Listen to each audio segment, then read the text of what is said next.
English के गुरु channel में एक बार आपका फिर से स्वागत है। सबसे पहले तो सभी देशवासियों को रक्षाबंधन की हार्दिक शुभकामनाएं। एक बार फिर से हम शुरू करते हैं। जैसा कि हम पार्ट्स ऑफ स्पीच के बारे में पढ़ रहे हैं, इससे पूर्व मैं आपको नाउन के बारे में बता चुका हूं, नाउन की डेफिनेशन, नाउन के काइंड्स। आज हम बात करेंगे प्रोनाउन के बारे में। जैसा कि नाम से ही क्लियर है, प्रोनाउन।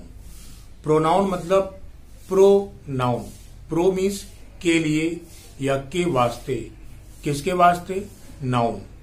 नाउन के वास्ते या नाउन के लिए।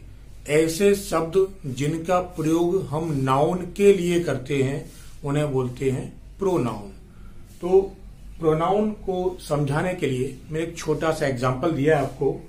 Shyam lent Shyam's pen to Gita and Gita gave the pen back to Shyam the next day.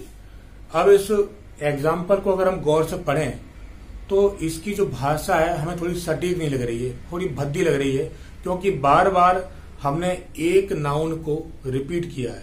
तो नाउन को रिपीट ना किए जाए या नाउन का रिपीटिशन होने से किसी भी सेंटेंस का उच्चारण या उसका प्रोनाउंसिएशन बिल्कुल एक्वर्ड ना लगे, तो उस एक्वर्ड प्रोनाउंसिएशन को सही करने के लिए या भाषा को सटीक करने के लिए हम नाउन की जगह प्रोनाउंस का यूज करते हैं। सेकंड, हमने उसको सुधार के उसमें कुछ इम्प्रूवमेंट करके नीचे एग्जाम्पल, उसी एग्जाम्पल को रिपीट किया है, बट उसमें हमने कुछ जगह जगह पर नाउन की जगह प्रोनाउन के यूज किए। देखिए, Shyam lend his pen to Gita and she gave it back to him the next day. अब इस सेंटेंस में हमने श्याम की जगह श्याम का यूज किया है, वर्ब की जगह लैंड का यूज किया है, और श्याम्स, जो श्याम्स एपोस्ट्रोफ एस लगा हुआ है, वह हमने श्याम की जगह अंडरलाइन करके देखिए आप, हमने हिज का यूज किया है जो कि एक प्रोनाउन है। Pen to Gita and she, Gita के लिए हमने प्रोनाउन यूज किया है शी। गेव इट, और इट का हमने यूज किया है द पेन, पेन के लिए। टू हिम, वही सेंटेंस में हमने श्याम की जगह हिज का, गीता की जगह शी का, और दोबारा गीता के लिए हमने इसमें हिम का यूज किया है।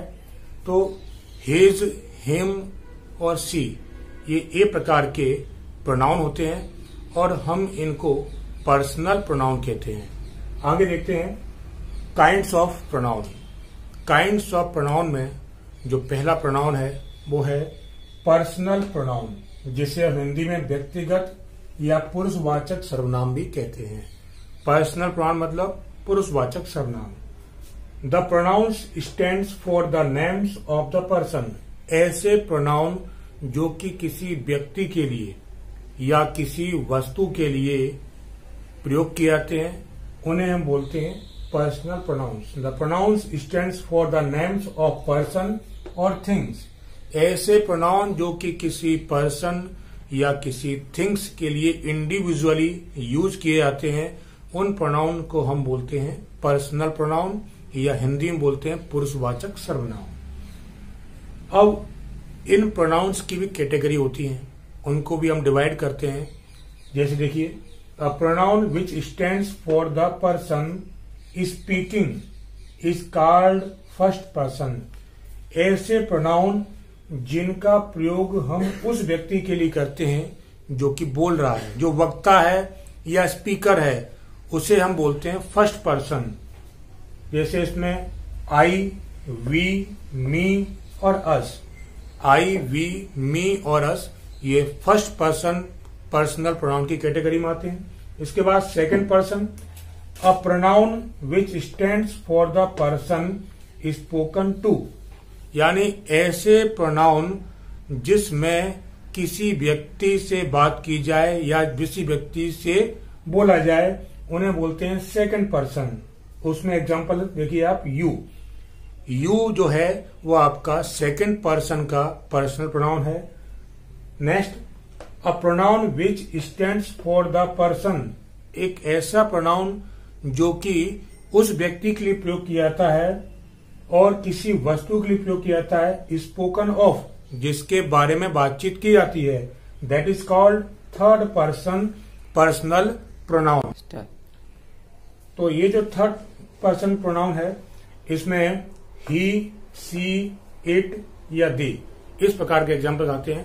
तो ये एक बात क्लियर है, फर्स्ट पर्सन में जो स्पीकर होता है उसके बारे में बात करते हैं जिसमें आई, वी और इनके ऑब्जेक्ट आते हैं। सेकंड पर्सन जिससे बात की जाती है उसमें केवल यू आता है या यू का ऑब्जेक्ट भी यू ही होता है। थर्ड पर्सन जिसके बारे में बात की जाती है जैसे ही, सी, इट, दे इनके ऑब्जेक्ट्स भी आते हैं।